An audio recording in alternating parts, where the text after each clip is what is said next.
Salam.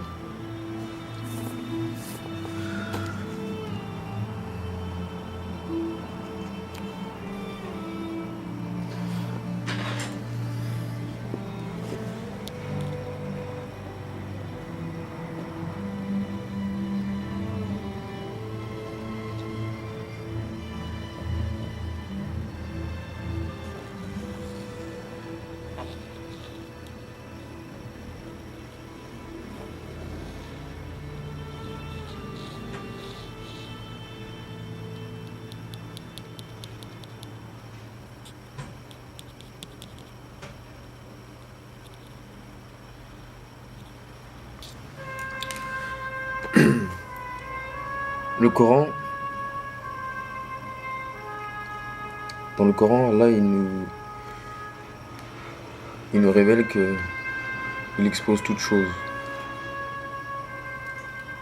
C'est vrai qu'aujourd'hui l'histoire est un peu confuse. Mais moi j'ai réalisé qu'on était dans un monde de mensonges, vraiment. Et on cherche à nous cacher plein de choses.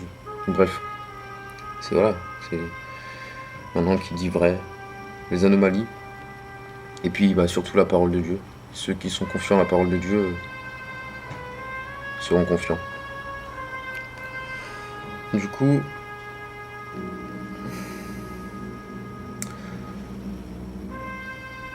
je vais rétablir ce que j'estime être une certaine vérité, même je dirais une grande vérité.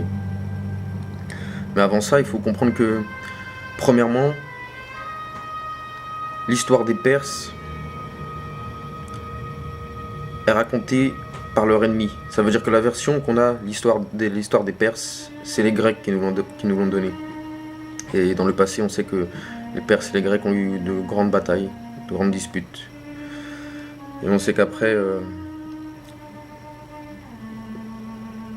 ils ont adopté le christianisme par la suite, tout ça, bref, c'est toute une histoire. Deuxièmement, il y a aussi la théologie mensongère que les enfants d'Israël juifs ont développée concernant Israël, la terre, blabla, la terre promise, Jérusalem, tout ça. Ils sont liés à ce monde qui est voué à disparaître. Mais Allah nous appelle à autre chose.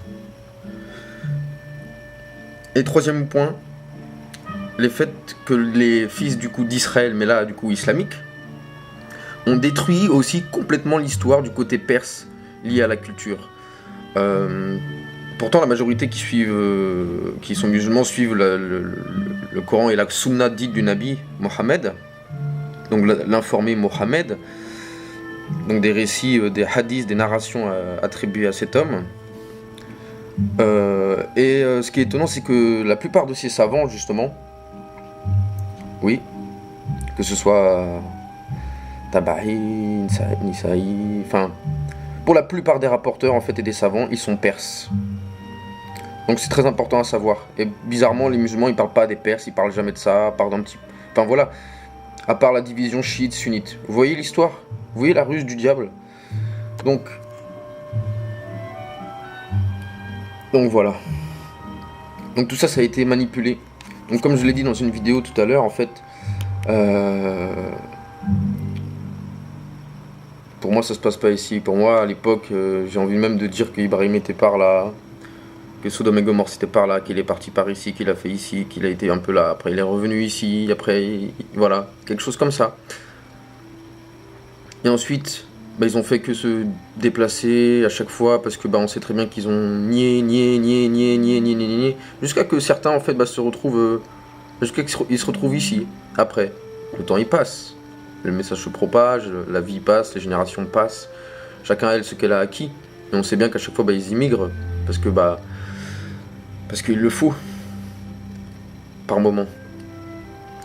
Et du coup, donc ensuite, moi ce que j'ai relevé, j'ai pas encore terminé, mais c'est juste pour exposer un petit peu. Il faut savoir que il y a eu Noé. À l'époque de Noé, on formait une seule communauté. Et les gens se sont divisés seulement après avoir reçu le savoir, la connaissance.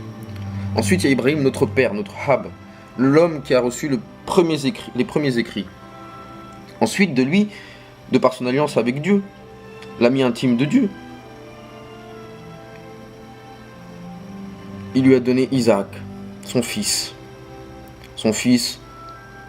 spirituel et son fils biologique.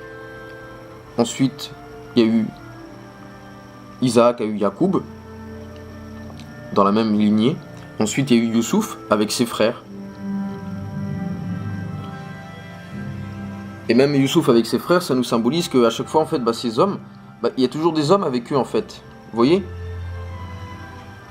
Il y a toujours on forme toujours une petite Ummah, des disciples. Comme le Messie dit dans le Coran, mais où sont les disciples de Dieu ? Mais où sont-ils ? Voilà.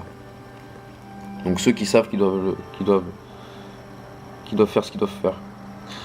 Donc ensuite, après Ibrahim, donc là la descendance familiale et aussi spirituelle, mais liée à Ibrahim, une famille bénie, rappelons-le, la seule dans le Coran avec celle d'Imran.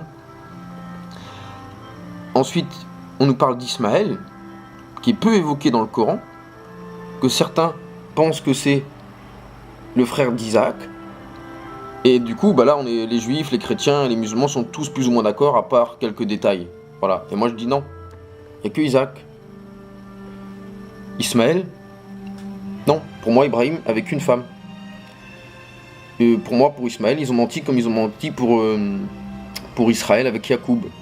Et en l'accusant d'avoir fait des choses horribles. C'est un peu comme dans le Coran, quand les anges sont venus justement vers Lot, et que les gens du peuple ont voulu en fait violer les anges tellement ils étaient beaux. Enfin voilà, c'est pour montrer à quel point les hommes étaient devenus très pervers.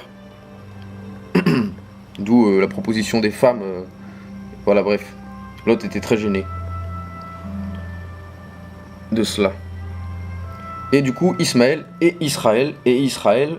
Du coup, je vous invite à voir aussi un archéologue, Zeev Herzog, qui donne son avis dans un article de journal. Je n'ai pas réussi à le retrouver. Il travaille à l'université de Tel Aviv. Et du coup, son avis, en fait, c'est que pour lui, il n'y a jamais eu de trace de Moïse de ce côté-là, là où ils sont, en fait. Et tout par là-bas, quoi. Du coup, ça serait passé autre chose. Donc, enfin, voilà. Je dis pas qu'il s'est rien passé. Mais moi, j'essaie juste de resituer les messagers de Dieu et leur histoire, plus ou moins, et leur chronologie, surtout. Et rétablir certaines choses, après, je peux me tromper. Et ensuite, Israël, du coup, comme je disais, majoritairement, ils sont évoqués dans le Coran. Majoritairement. Et Ismaël, ils sont peu évoqués. Allah, il dit que Ibrahim, c'est notre père. Que Mohammed, c'est pas notre père. C'est pas notre hab, Mohammed. C'est pas le hab de nos hommes. Allah, il dit. Ce n'est qu'un rappeleur. Maintenant, il faut savoir que, du coup, Dieu leur a envoyé à chaque fois plein de messagers, plein de nabis. Ils les ont tués. Dans le sens, ils n'ont rien voulu entendre. Ensuite, il y a eu... Là, du coup, j'arrive à... Je pense qu'après, il y a eu... Voilà, mais en gros, voilà, pour partir d'Ismaël et des premiers écrits, et le lien avec la famille, et ensuite, ça se termine avec cette alliance de ce peuple, avec Issa, le fils de Marie, la famille d'Imran, tonton Moïse, tonton Aaron, Zacharia, côté perse, Mariam, originaire du Yémen, avec de sa famille, où il y a Pharaon, un petit chef prétentieux, un religieux qui est parti dans l'extrême, d'où le fait qu'elle s'est réfugiée, Marie, dans cet endroit, à Médiane, côté perse, où elle a retrouvé la compagnie des confiants, et que ces gens-là ont vu en elle quelque chose de spécial. Du coup, Zacharia en a eu la charge, ils ont été tirés au sort, il en a eu la charge, et voilà. Marie était une femme vierge d'esprit, saine d'esprit, élue au-dessus de toutes et de tous.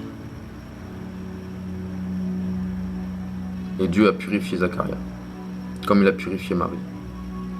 Parce que n'oublions pas que Marie et le Messie, ils sont préservés du shait, du mauvais souffle, du mensonge, par la grâce de Dieu, suite à l'invocation de la femme d'Imran.